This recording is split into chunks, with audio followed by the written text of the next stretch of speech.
A very good morning to you. It is the 20th of July, 2020, and this is your friend Angus Buchan with a thought for the day.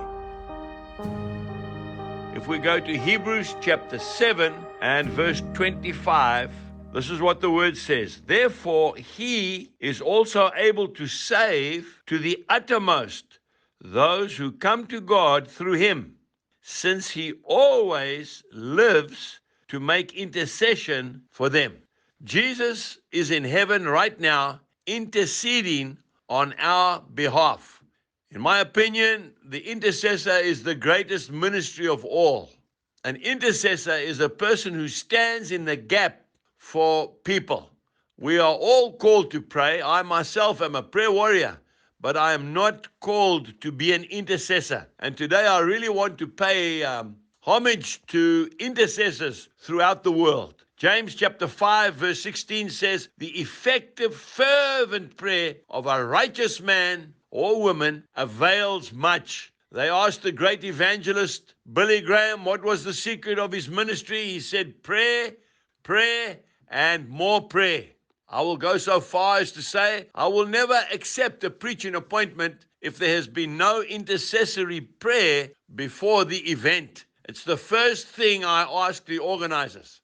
I'm not interested in the budget or the stadium or anything, the advertising. I want to know, how is the prayer going? If they say, well, we'll deal with that later, I'll say, well, count me out. It can't work. The power of prayer. And I want to encourage you today to start to intercede and to pray on behalf of our beloved country, South Africa, and indeed the world. People are fearful. There are many lawless people going around at the moment doing their own thing.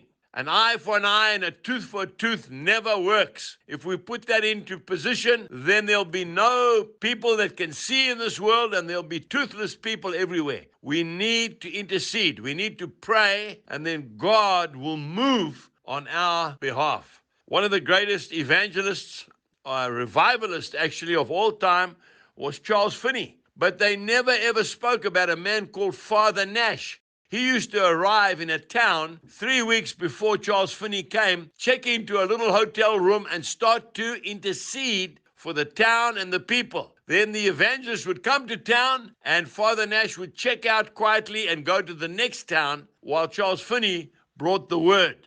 The man that was behind his successful ministry was an intercessor. My own dear wife, Jill, is an intercessor. I have a very large team of intercessors praying for us at Shalom Ministries continually 24/7, headed up by a very special spiritual son of mine. And I want to really exhort them today. Thank you very much for what you are doing. Remember the prayer meeting at Bloemfontein and the one in Cape Town and the one in Tshwane, Pretoria? How events changed in the nation?